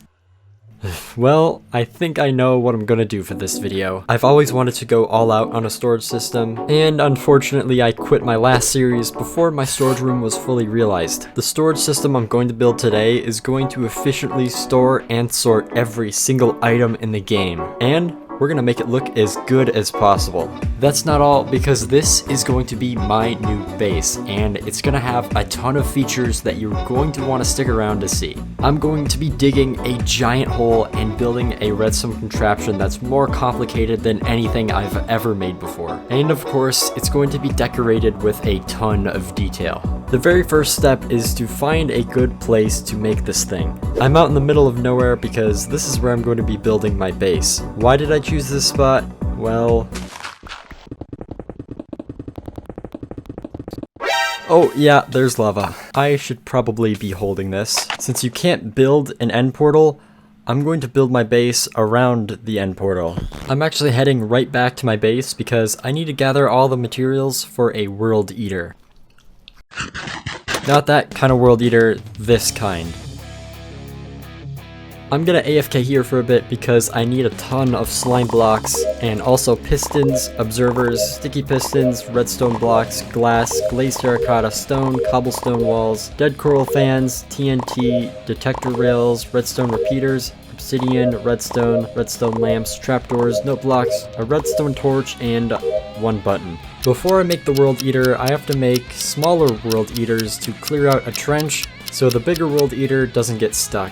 I know it's confusing, but stick with me. After preparing the area, I set up the first flying machine, and we're ready to make the first trench. If you're wondering who that is, it's just a bot that'll keep the machine loaded while I'm not in the area.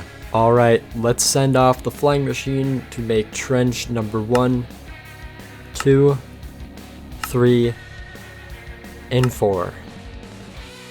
And all the trenches are done. It wasn't exactly a smooth process. The flying machines broke several times on every single side of the trench, and there was a lot of lava and water cleanup as well. After that, I made the actual real deal world eater, and now that everything's ready, when I run this thing, everything within this perimeter is going to be destroyed, including this village. Alright, let's finally get this thing going in 3, 2, 1.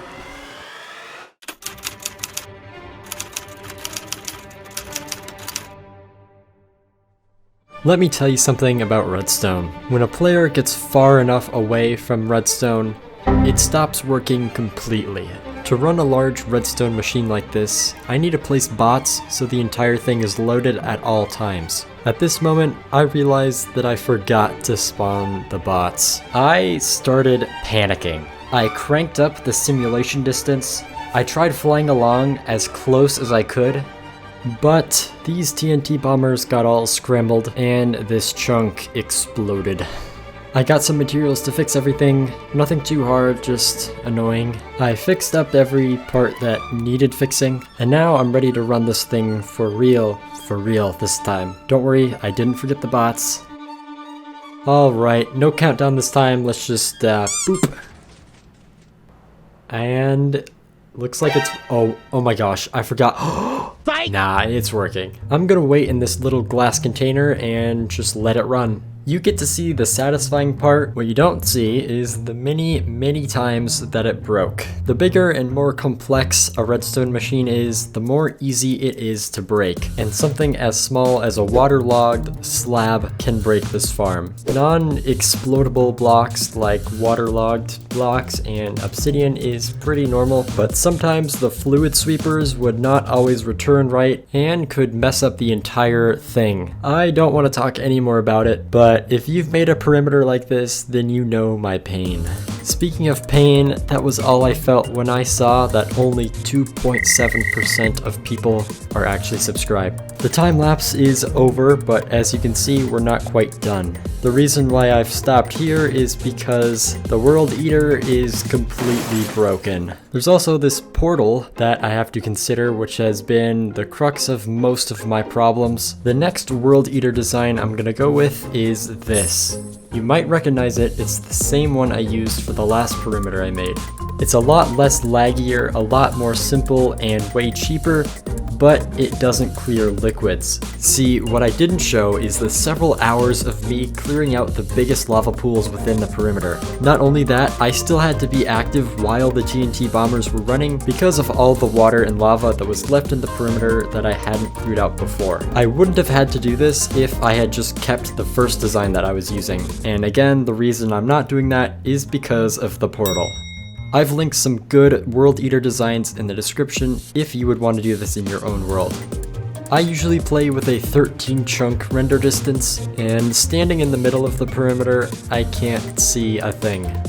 Well, that's the giant hole now done. Oh, I went the wrong way.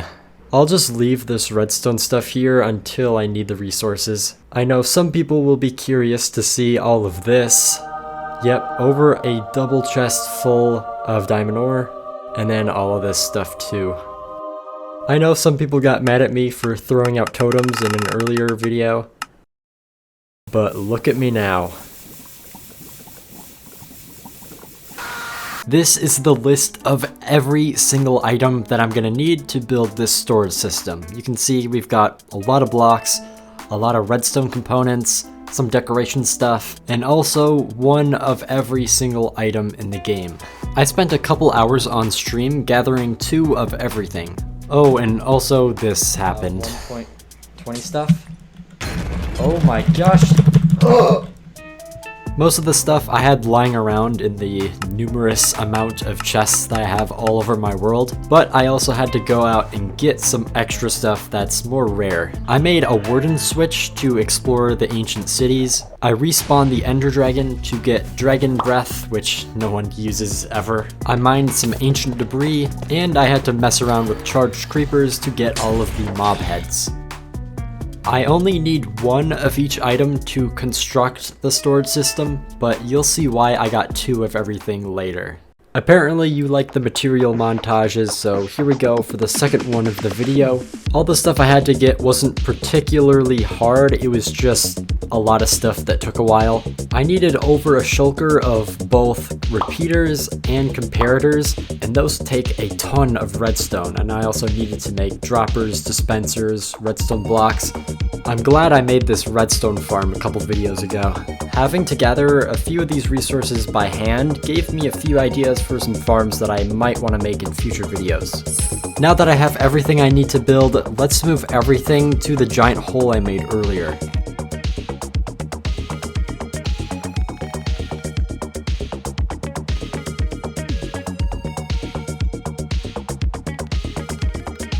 Okay, I think we're all set. This is the storage design that I'm going to be building. This is on the SciCraft Blitz world, and it was created by the combined efforts of all these people, but that was done in 1.17, and also it's not really my style, so I gave it a few upgrades. I started off by building a beacon with every effect to make building a lot easier, and then I started building the storage system 1 layer at a time, starting at the bottom. I'm using Lightmatica. If you've watched any of my videos or other YouTubers like me, you'll know what Lightmatica is. It basically shows a blueprint of whatever I'm trying to build, so I know where to place each block. It doesn't actually give me the items. Alright, the bottom section is done, but unfortunately, I'm not even halfway done because I still have to do all of this. Now that I've got the shape of the item halls down, I'm gonna grab my boxes of every item, and now I have to fill in each of the item displays. This part was pretty satisfying to get all of these blocks down, but I spent most of my time looking through boxes and trying to find where each item went. After that, I set up the filters with some renamed items and the block that corresponded with each slot. This is why I got 2 of everything earlier. I had to kind of repeat this part a lot. Couple layers of building, then some item sorting, couple more layers of building, more sorting, and eventually I was done with the sorting system. This whole thing is fully functional, well, should be fully functional now. All that's left is to build the chunk loader above. This chunk loader will make it so that the sorting system can run no matter where I am in the world. Since it involves nether portals, I had to make a nether side as well. Alright, it's pretty much done. This is what the inside looks like, and I know there are some spots that don't look quite right. We're not done with all the details, we'll get to that later. Right now, I want to talk about this portal. If I go through here, I end up here. I usually like having my portals on the nether roof, but I can't because I have these here, and these are for the chunk loader. I think making a nether hub is a project I should take on in the future, but for now, I'm gonna go through here, and I'm gonna break a hole through the bedrock so I can fly around easier.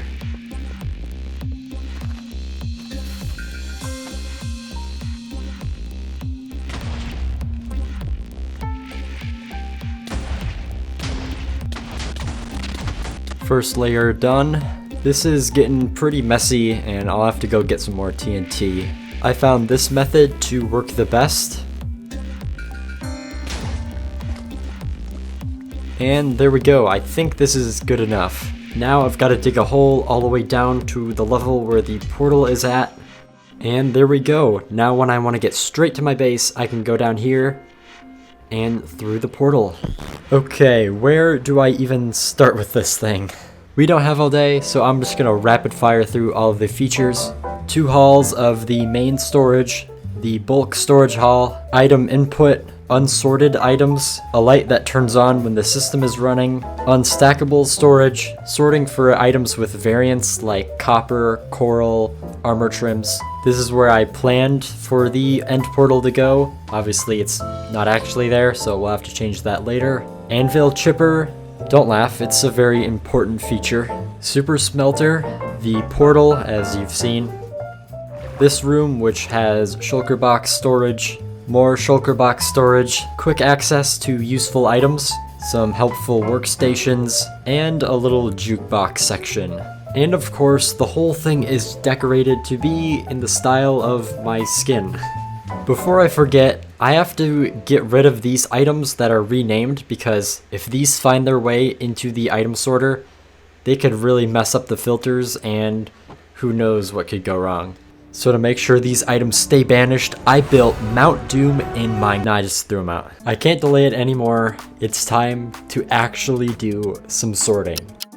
It's the next day and good news, everything got sorted. I guess you can't really tell by looking, but mostly all of my materials from various chests all over the world have now been transported to these chests. There was a bit of an incident with TNT because there was a dispenser placed where a dropper should have been, but it's all fixed now. There was also a pretty weird glitch. As pistons were pulling down cauldrons and pushing them up, there were these ghost cauldron blocks that were being generated that I couldn't actually break. I added a bunch of blocks that I have a lot of to the bulk storage. You'll probably see this expand or change in the upcoming videos as I get more stuff. I've already spent so many hours working on this base, but I still can't say that it's completely done. I've got a list of some smaller scale changes that I want to make that I'm just going to go through right now. Let's start off by fixing the zombie pigman trap. Let's activate this portal, get rid of the frames with mushrooms, and rebuild the room around it. I couldn't have the portal in the place that I had planned for it to be because of chunk aligning. I had some extra space left over, so I put some flags on the wall, which is a reference to the world map that I made in the last video, and these are the top 4 countries of where my subscribers are from. If you want your country to be on here or stay on here, subscribe. To finish up in this area, I got rid of the temporary platform that I had set up. I didn't realize what I labeled the bulk output was actually the bulk input, so I changed that. I readjusted some of the item frames to face the right way. I patched this temporary hole in the roof. I readjusted the order of the colored and wood blocks. That also meant I had to change the filters too. I put designs on each of the banners.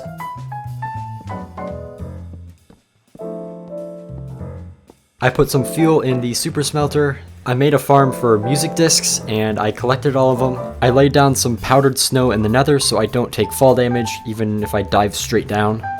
I lit up this part of the shulker unloader and I stocked up this section with the items that I use the most. If a box ever runs out, it'll restock itself. I finally added some armor trims to my armor.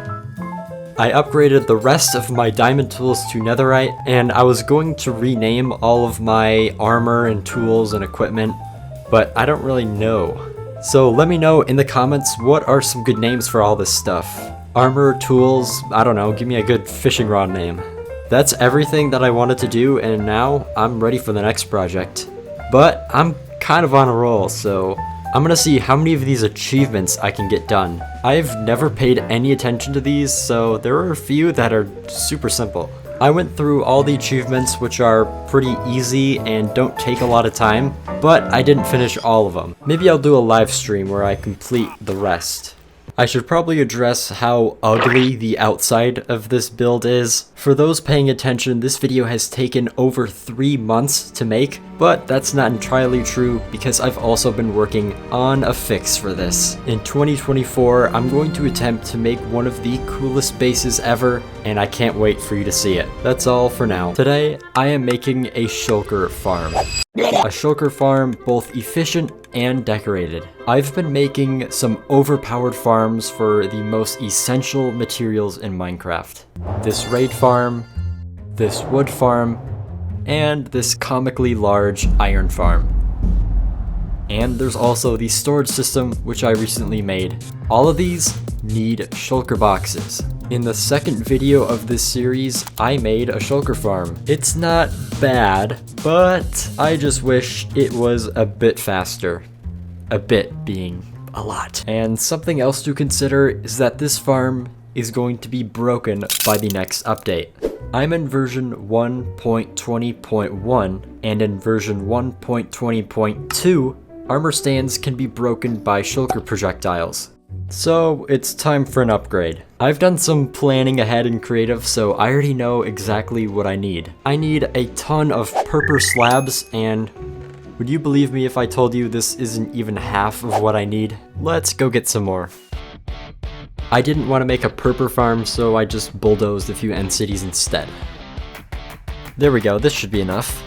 Next, I need various colors of stained glass, totaling to about 35,000. Back when I needed a couple 100,000 glass to build the earth, I made this fun and exciting void trading setup, so let's go ahead and use that to get all the glass. All I gotta do is trade with the villagers when I go through the portal, put it in the chest, and repeat. Man, this is so fun and exciting. Yo, I just got all the glass. Now let's go get the rest of the materials. I killed a bunch of withers so I could make a beacon or two, or 57, and I mined up a whole bunch of terracotta. Next was all of the concrete. Believe it or not, my concrete farm is still working, even though it's broken more times than any other farm in this world. I need 9,200 scaffolding. I think I've got plenty of string here. My bamboo farm, it looks like it's broken, but I think this should be enough. I need almost 4,000 stripped spruce logs. I've already got some pretty good farms to make that happen, and there we go. Next thing I need is 2,000 light gray wool, and yeah, this is not enough. I'm going to dye and shear these sheep just to speed things up. Okay, that's not gonna work. I'm just gonna craft the wool instead. And there we go, that was not so bad. Let's see what I need to get next. Oh crap. I spent some time at the coral reef and I was able to get specifically 1,400 dead bubble coral blocks. I need 1,000 stripped crimson wood. And there we go. This is the bulk of the items that I'm going to need. Everything else I needed was mostly stuff that I had lying around anyways, so I went through the list pretty fast. I think this should be a good spot to have the portal. It's sort of in the middle of these other things that I have in the nether.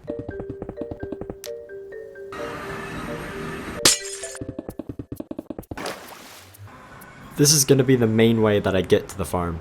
I've got everything ready, now let me explain how I'm gonna do this. Here is a decent one-dimension shulker farm by ending credits and ball light. I'm going to be building multiple of these in a 2x2x2 arrangement to make a total of 8 shulker farms in one enclosed area. And that enclosed area is going to look better than this, I promise. A schematic will be in the description, but to quickly go over how to do this, first make a little container with a snow golem in there. Then a couple layers of slabs and scaffolding, some boats for some reason, and there you go. Before we move on, I should probably address it does kind of look like a stack of ham and cheese. Building one was easy, but I still do need to build 7 more. The last step to get these farms working is to actually put some shulkers in here. As you can see, I've already done a bit of work in the overworld, nether, and end. And I'm almost ready to get a shulker from an end city to this farm. Before that, I'm just gonna make an on and off switch for all these farms that can be controlled by this one lever. Now to move the shulker, here goes nothing. I'm at my first end portal. I have to delete my respawn point. I gotta build a little rail contraption here.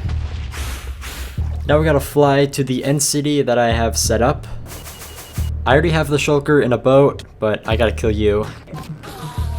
And I'm gonna name this guy just in case. Let's put him in a minecart.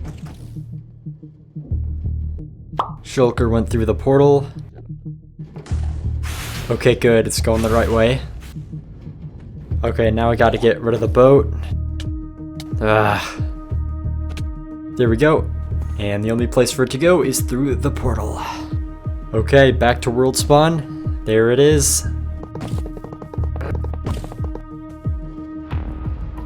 Alright, now I just gotta wait till he teleports to the portal.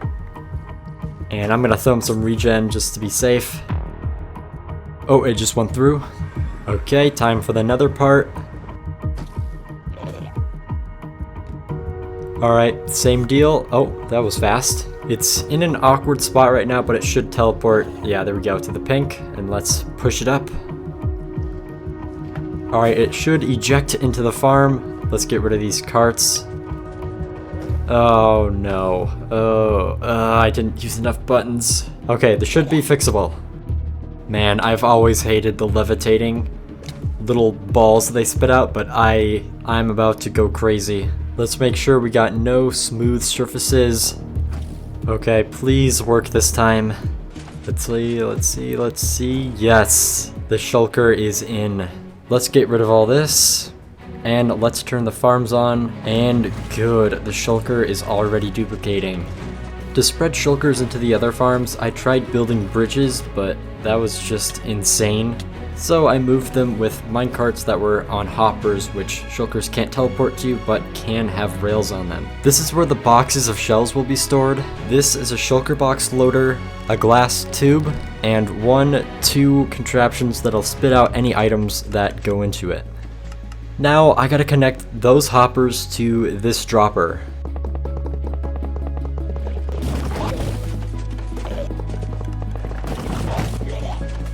Now I just gotta do that 3 more times. I can stock it with Shulker boxes from up here, and there we go, the farm is fully functional. Now it's time for the decorations. I didn't arrange all the farms in a cube for no reason, and you've probably seen the thumbnail, so it's no surprise that I'm making this into a giant Shulker box. Or a giant Shulker, whatever you want to believe it is. There we go, the entire farm is now encased in this giant Shulker. Okay, I know it looks like crap right now, but watch this. Just by adding 1 layer of glass to everything, we can transform this into this.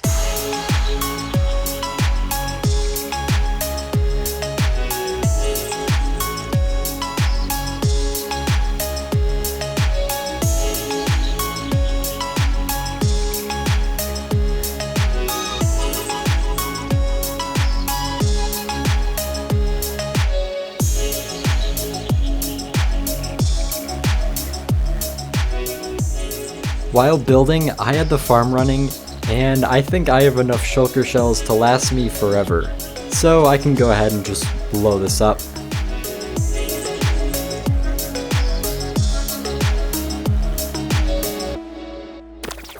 You have made it to the secret ending. There's still a few things that I need to take care of. I'm gonna grab a bunch of diamonds and mine them while I explain. Very early on in the first video, I said this. I had to kill rabbits for food. As accommodation for their sacrifice for my survival, I promise here on day 1 that I will create a great rabbit monument sometime later in the series. After killing a few rabbits to survive, I said that I would make a monument at some point later in the series. Listen, I don't know if I thought this was funny or something, but I guess now I have to keep that promise. I got all my diamonds here, it's exactly 13 stacks. I'm going to head on over to my world spawn. Luckily, I still have this portal from when I moved the Shulker in the last video. Over about here is where all of that went down, and I'm going to head over to the highest peak in the area. Let's make some room to build. And let's build it. Obviously, I'm using Lightmatica as usual because it's so good. And there we go. I think this looks pretty cool. If you made it to the end, comment your favorite food. I don't know, just confuse some people in the comments.